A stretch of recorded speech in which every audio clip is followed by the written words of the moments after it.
International Limited. Konkan Railways Corporation Limited, a major player in this section, is a subsidiary of the Indian Railways. The company started its full operations of trains on 26 January 1998. Konkan Railway Corporation Limited is at the forefront of research and development of new technologies and concepts for Indian Railways. The stretch between River Chenab and Banihal falls through uncharted territory and required the construction of about 190 kilometers of access roads to reach the construction sites. However, out of the 190 kilometers, 175 kilometers of access roads have already been constructed. Still, some heavy machinery was airlifted to the construction sites. The Sultanpuri-Srinagar-Baramulla railing project is one of the toughest projects in the country.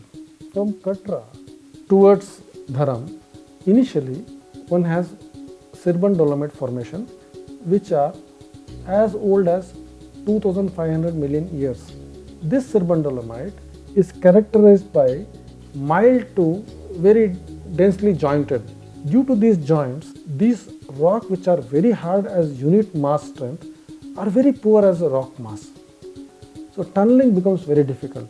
I am very happy to say that with the diligent efforts of the project authorities, the engineers, the big challenges of tunneling have been overcome. Ircon International Limited, a public sector railway construction company, is in charge of 175 kilometers long Dharam-Khazigund-Baramulla section of the project, which is another tough but less brutal section of the line. Out of the 175 kilometers line, 136 kilometers stretch, including railway line in Kashmir Valley and line through Pir Panjal Tunnel, has already been made operational.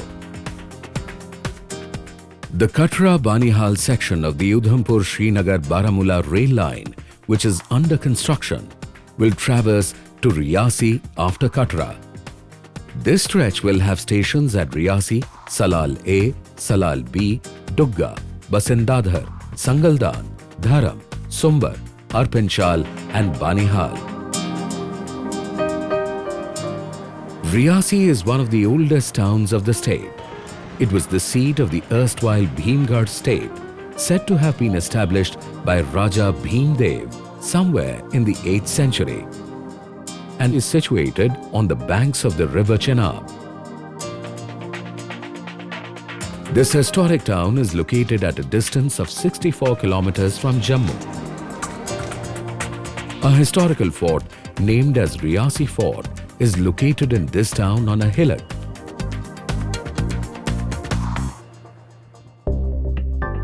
Tunnels T1, T2, T3 and T5 fall in Riyasi area. And a special bridge on Anji-Khat River is under construction, which will be joining T2 and T3. Riyasi railway station will fall between T3 and T5, which is under construction. This tunnel T5 connects Grand Mode of Riyasi or the Riyasi station later on to the village Bakkal on the other side, and following Bakkal we have another station Salal A, and following Salal A we have the Chenab bridge on which the Salal B station is also located. Again, the Katra-Banihal segment of the line will have a mega bridge over the river Chenab near Salal in Riyasi district. The height of this bridge from the riverbed will be 359 meters, which will make it the tallest rail bridge in the world and will overtake the Millau Viaduct Bridge in southern France with 323 meters height. The main arch of this bridge will have a span of 467 meters, which gives it another distinction, being the longest single-span railway arch bridge in the world. Again, the length of this bridge will be 1.315 kilometers. A very elaborate procedure has been followed as there is no Indian code for designing mega structures. CBPU, Chenab Bridge Project Undertaking, a joint venture of Messrs Efcons, Ultra Engineering and VSL India, has been awarded the contract for design and construction of the Chenab Bridge for 512 crore rupees. Next to the Chenab Bridge on Katra-Banihal section of the line falls Tunnel 6, the construction work of which is almost complete. Other tunnels which are near completion after T6 are T9, T10, T11 and T12. The next station at Dugga will fall between Tunnel 12 and Tunnel 13. The significance of this station will be that two bridges numbered Bridge 58 and 59 will form a part of this station. The work on the next section from Dugga to Sangaldan is likely to be taken up for construction soon, with another station on it, namely Basendadar. The next important station on this line will be Sangaldan, which falls between tunnels 41 and 42. This is the Sangaldan station yard, which is 1500 meters long and which connects tunnel T40-41 on one end and 42-43 at the other. These tunnels also incorporate wider section to accommodate the loop lines of the Sangaldan station yard, which is 56 meter in 40-41 and 70 meters in 42-43. Tunnels 43, 44, 45, 46 and 47 will be falling between Sangaldan and Dharam. All these tunnels in respect of construction are mostly complete. In order to reach Sangaldan area conveniently from Ramban, a road transport bridge on River Chenab at Dhamkund was constructed by Konkan Railways and opened for traffic in 2013. Dharam will be the next hilly station on this track, the starting point of Tunnel T48, which will be another engineering feat on this section. Tunnel T48 twin tube tunnel है और इसमें main tunnel है और escape tunnel है। Main tunnel में जो है railway track जाएगी, स्केप टनल जो है इमरजेंसी टाइप ऑफ टनल है। अगर कुछ समस्या आती है तो इससे एग्जिट कर सकते हैं स्केप टनल से। Dharam will be catering to the needs of many hilly habitations of the area. With an adit at Kohli, this tunnel will open at Sumbar, the next station of Leg 2. Sumbar railway station will be built on an open stretch of 1 kilometer and will be connecting Tunnel T48 and Tunnel T49, which will be 12.75 kilometers in length and longer than the 11.215 kilometer Pir Panjal tunnel. The construction work on T48 is going on in full swing. There will be another hilly station at Arpanchal, which falls between Sumbar and Banihal stations on the line. The work on this station is going on, and this will fall between T49 and T50. From Dharam onwards, the work on this section is being carried out by Ircon International Limited and HCC. The year 2012 ended on a resounding note for Northern Railways, with the successful completion of the construction of Banihal-Kazigund section of Dharam-Kazigund-Baramulla rail link. This is the most singular achievement not only for the Indian Railways but for the entire country. The most significant part of the USBRL project in Leg 2, the Pir Panjal Tunnel, was inaugurated by the then Prime Minister Dr. Manmohan Singh on 26 June 2013 and thrown open for the public. Banihal, a sleepy hill town, falls on the southern portal of Pir Panjal Tunnel. This 11.216 kilometer railway tunnel, constructed across the Pir Panjal mountain range by Ircon International Limited for Northern Railways, is not only a marvel of human endeavour and engineering, but also a dream come true for the people of Jammu and Kashmir This tunnel, which connects Qazigund, the last southern town of Kashmir Valley, with Banihal, the last northeastern town of Jammu province, has been made waterproof and is equipped with state-of-the-art air quality monitoring, communications, ventilation, firefighting and emergency rescue systems. A 3-meter wide road has also been provided inside the tunnel for maintenance and relief and rescue operations in the case of any eventuality. This 11.216 kilometer long Pir Panjal tunnel, the longest transportation tunnel in India and the second longest in Asia, has come up after piercing through the Pir Panjal range below the snow line.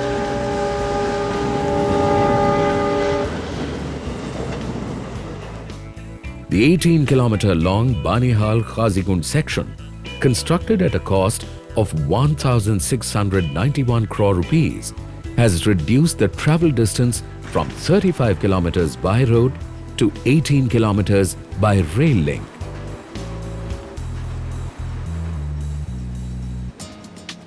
Leg 3. The Qazigund-Srinagar-Baramulla section is 119 kilometers long and falls in the Kashmir Valley.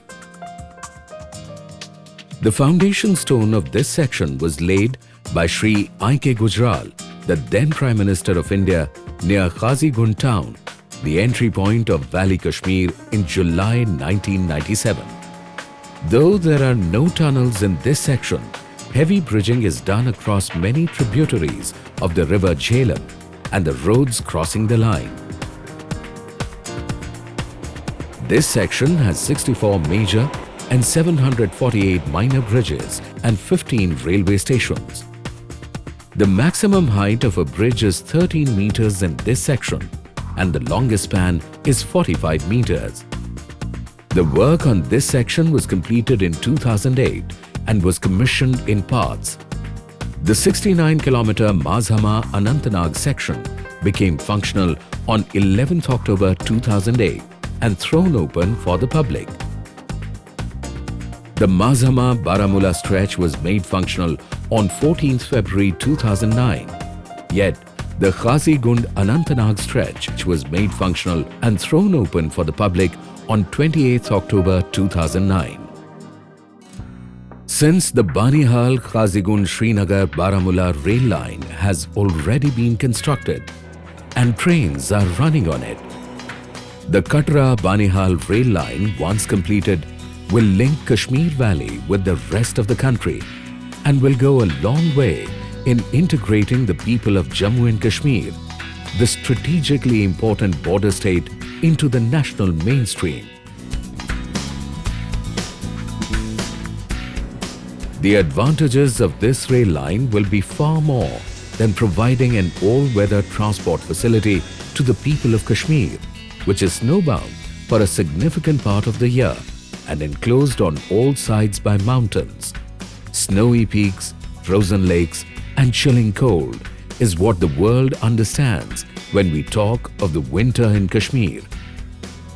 It gives you much more enjoyment of the wonderful landscape and paddy fields, besides a unique experience of traveling on the paradise on earth. Kashmir, it has often been said for centuries, is an indefinable beauty. Noted travelers and historians felt it is nature's blessing to the universe. For a historian, it is about rediscovering the beating grounds of various races and civilizations: Hindu, Buddhist, Islamic. Kashmir has often been referred to as Switzerland of the East or Paradise on Earth, as defined by Mughal Emperor Jahangir through this couplet: Agar Firdaus bar ruh-e zameen ast, hami asto, hami asto, hami ast. If there is a paradise on earth, it is here, and it is here. Not only because of its indefinable beauty, Kashmir is also world famous because of its cottage and small industries, especially the handicrafts, carpets, the luxury furnishings, woolen and pashmina shawls, gabbas, namdas, paper mache, baskets, wood carving and copperware are the ones which fetched livelihood for thousands of Kashmiris. The first shawls which reached Europe were bought by Napoleon, who presented the same to the Empress Josephine. Architecture is another field where Kashmir has a distinction. Khatamband, the finest woodwork on ceiling under roofs of the buildings, has a worldwide fame and is a typical craftsmanship of Kashmir. Wood carving is another craft, and carving in chinar wood, again a famous giant tree of Kashmir with world fame, has its own significance. Willow trees are also found in abundance in Kashmir, which form the basic raw material for cricket bats. Undoubtedly, exposing these crafts to the masses from outside the state will get fortunes to these artisans once the USBRL project is completed. When completed, this railway line will become the lifeline for the development of the state of J&K, as it will connect the valley with the rest of the country. And this will bring in large volumes of tourists, as well as there will be avenues for development of industries along the alignment. While taking a ride from Qazigund to Baramulla, known as Valley of Kashmir, by train, we touch or come closer to many famous places on both sides of the track, which are of great historic significance. These places may take you back in history, spanning over about 3 centuries. The historic and most ancient city of Baramulla stands at the tail end of the track. This town, called Barmul by Kashmiris, is as old as the Valley of Kashmir itself and was founded by Raja Bhimsena in 2306 BC. The noted Chinese traveller Huansang visited this historic town in 632 AD. He stayed in a vihar near Baramulla, which happened to be a Bauddha research center in the 1st century AD. The 4th World Buddhist Council was held in Kashmir in Kanishka's time. In order to promote pilgrim tourism in Kashmir, J&K Tourism Department has decided to develop a Buddhist tourist circuit of Kashmir. Baramulla can be a sought-after pilgrimage center after the rail link is connected to the rest of the country. Baramulla, which happens to be the ancient town of Kashmir, wherein we had connection with the central Asian countries as well as the mainland of India in the ancient times. We are also having the potential of an ancient Buddhist site, which is 4th Buddhist Council site. When the Buddhist Council happened, 3rd was happening in Haravan and the 4th happened in Baramulla. The chugging of a train across the state from Baramulla to Jammu would not only give a great solace to the students of the state studying in the educational institutions outside, but to the